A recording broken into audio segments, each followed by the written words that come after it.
Welcome back to Mobility Insider. I'm Morten Hannesbo. Our channel is not sponsored. All of the reviews and findings are based on me having worked in the automotive business for 35 years.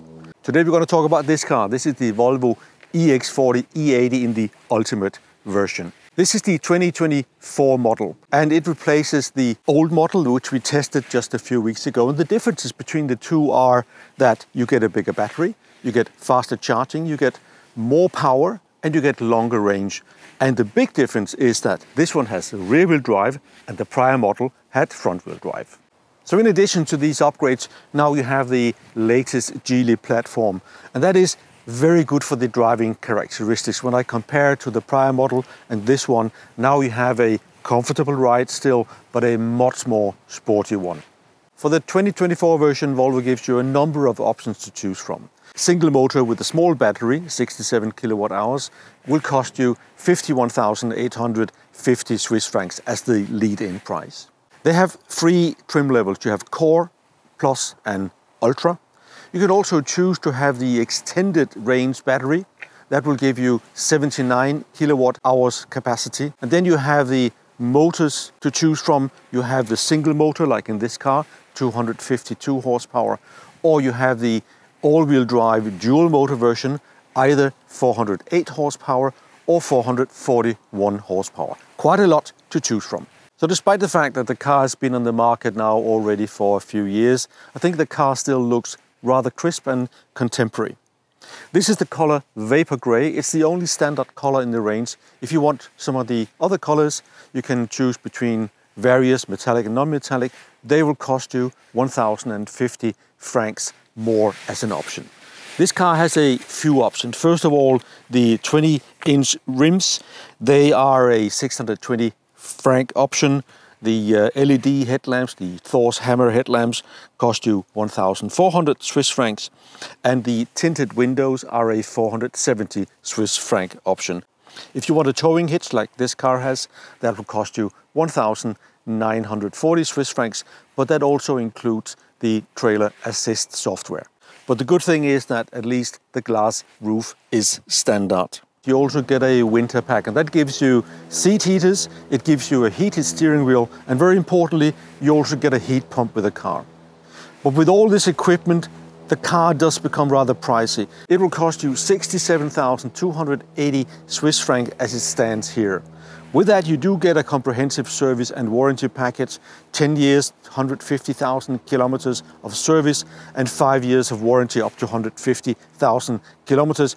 But more than 67,000 for a car of this size in the compact SUV segment, that is a lot of money. This is a busy segment. It's a segment where we have a lot of strong competition. Just to mention a few, the BMW iX1, the Audi Q4 e-tron, and of course the Tesla Model Y, which is cheaper and also larger. In terms of dimensions, the car is rather compact but feels big when you drive it.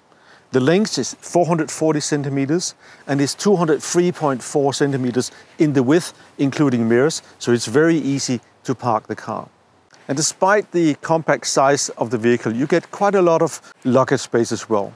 You have 442 liters of normal luggage space. If you fold the rear seats, that will increase to 1,325 liters. And on top of that, up in the front, you also get a frunk with 31 liters of capacity for cables and other small items. But enough about the car from the outside for now. Let me take you for a drive and I'll tell you more about it, and especially the new driving characteristics.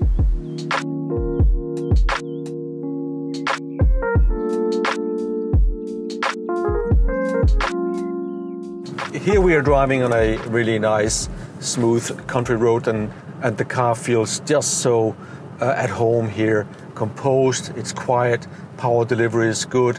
The steering is firm, you can adjust that in the setting, and this gives you a really good control of the car. Suspension is very soft, hard, composed. I think it's a really good balance that Volvo has been able to find. In the city, the car does really well too. On the motorway, I would probably prefer to have a larger car, a larger SUV, for instance, but it's okay for longer trips as well. The car is fairly well equipped. Of course, you have keyless entry and an alarm system as well. You have a powered tailgate, which is not always the case. Inside the vehicle, you have a nice navigation system with a 360-degree camera for easy parking, and I think that works quite well. And you also have a 600-watt amplifier and a Harman Kardon stereo system, which sounds pretty good actually. In terms of power, the car is fast enough, but it's not super fast, but it will be okay for most people. It's got 252 horsepower. It has a battery of 79 kilowatt hours capacity in net, and that gives you a WLTP range between 525 and 575 kilometers. With the consumption I had so far, it's more likely to be about 375 kilometers in real life range. The acceleration is approximately 7.3 seconds and the top speed is 180 kilometers. In terms of charging, the EX40 has improved considerably compared to the prior model. Now it charges with up to 200 kilowatt. The prior model was 137 kilowatt. So this means that this car will charge 10 to 80% in about 28 minutes. The Volvo's interior is actually really nice. I like the minimalist Nordic approach, but I also like the materials they've chosen is of really high quality. The seats are great. It's a combination of vegan leather and nice Alcantara. The steering wheel is really comfortable, nice fat to touch. And one thing that I really like is that Volvo still uses proper buttons with haptic feedback.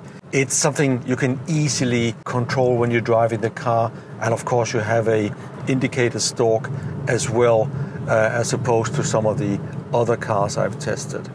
And overall, the car is quite nice and ergonomically well designed. One thing that I would say Volvo needs to update is the screen. First of all, it's very small compared to the new competition, and second, the colors are not really that vibrant. So this is something that makes the car look a little bit dated, but it works quite well overall. It's based on Google Automotive software, and that is really logical. It's easy to use it. One thing that I don't like is that if you want to use your Apple CarPlay, you can only do that if you have a cable. It doesn't connect wirelessly.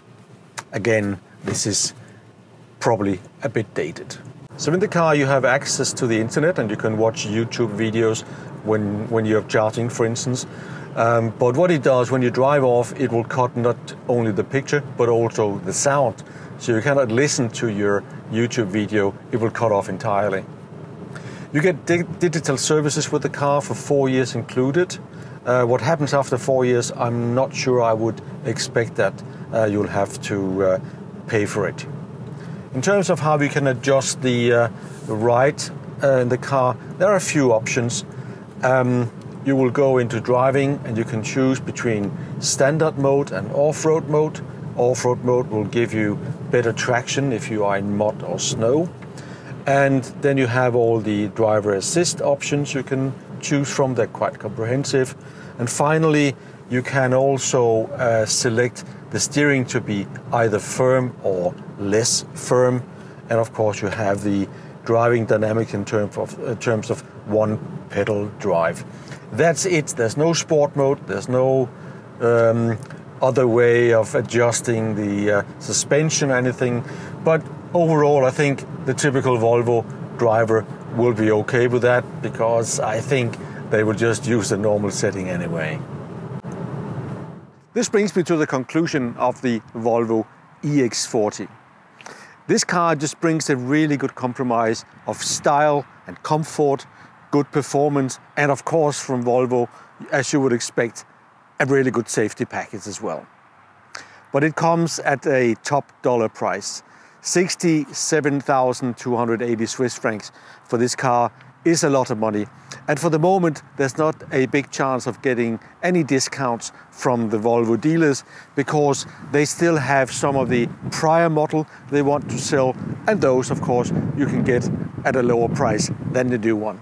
So I admit I have a soft spot for Volvos, and I really like the EX40.